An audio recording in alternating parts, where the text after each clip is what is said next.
नमस्कार दोस्तों, एक बार फिर से स्वागत है हमारे YouTube चैनल पर राजकीय एजुकेशन। आज हम हिंदी की शिक्षण विधियाँ के बारे में चर्चा करते हैं।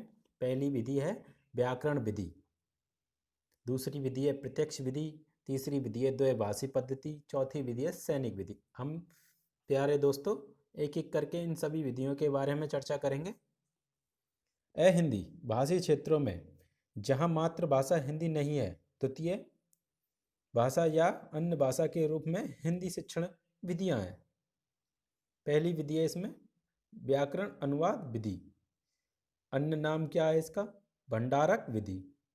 व्याकरण अनुवाद विधि को क्या क्या कहा जाता है? भंडारक विधि भी कहा जाता है। इसमें द्वितीय भाषा को मातृभाषा में शब्दांश अनुदित करके पढ़ाया जाता है। इसमें व्याकरण व मातृभाषा पर अधिक बल दिया जाता है।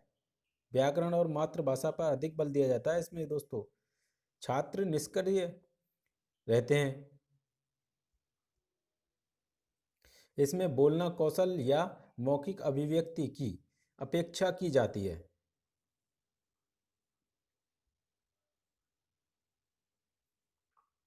प्यारे दोस्तों सबसे कम समय लगता है इसमें व्याकरण अनुवाद विधि में। शिक्षण की इकाई शब्द है। दूसरी विधि है प्रत्यक्ष विधि। इसमें बालक स्वयं प्रत्यक्ष रूप में से देखकर या अनुभव करके सीखता है। इसका मतलब यह हुआ दोस्तों कि स्वयं बालक प्रत्यक्ष रूप से देखकर अनुभव करते हुए सीखता है। इसमें मोस्ट इम्पोर्टेंट है दोस्तों, इसमें मातृभाषा का प्रयोग वर्जित होता है। वह कौन सी विधि है जिसमें मातृभाषा का प्रयोग वर्जित है? प्रत्यक्ष विधि है। इसे प्राकृतिक या सुगम विधि भी कहा जाता है। मोस्ट है कौन सी विधि है जो प्राकृतिक व सुगम विधि भी कहा जाता है? वह है प्रत्यक्ष विधि। इसमें प्रश्नोत्तर विधि के माध्यम से बालक बोलने की निपुण हो जाता है। प्रश्नोत्तर विधि के माध्यम से बोलने की निपुण हो जाता है। इसमें लिखना व पढ़ना कौशलों की अपेक्षा होती है। दोनों कौशलों की अपेक्षा की जाती है। लिखना और पढ़ना कौशलों की अपेक्षा की जाती है। इसमें सबसे ज़्यादा समय खर्चीली विधि कौन सी है? प्रत्यक्ष विधि है। प्यारे दोस्तों मोस्ट इम्पोर्टेंट है, इसमें व्याकरण अलग से नहीं पढ़ाया जाता बल्कि समय विधि से ही ज्ञान करवाया जाता है, साथ साथ ही पढ़ाया जाता है। इसका मतलब हुआ समय साथ साथ ही पढ़ाया जाता है। बालक सक्रिय रहता है इसमें। अगली विधि है द्वैभाषिक पद्धति। इस विधि में भाषाओं का मिश्रित प्रयोग होता है। जैसे स्टूडेंट तो स्कूल चला गया, मिश्रित हो गया ना, English Hindi, English Hindi. Student तो स्कूल चला गया, मिश्रित भाषा। यह विधि प्रत्यक्ष व अनुवाद के मध्य की विधि मानी जाती है।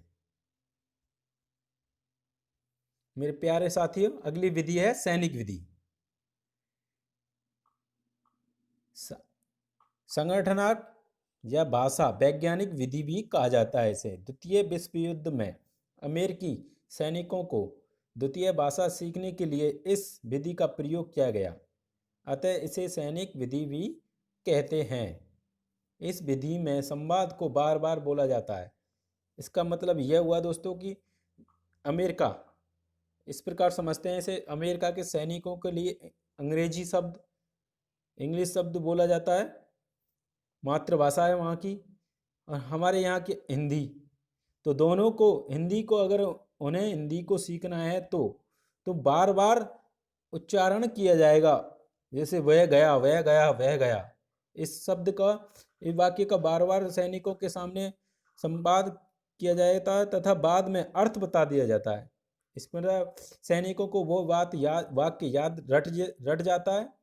रटने के बाद में उसका वाक्य का अर्थ बताया जाता है। सुनना और बोलना कौशल पर अधिक बल दिया जाता है। इसमें जितनी बार सुनेगा उतनी बार बोलेगा, उस पर अधिक बल दिया जाता है।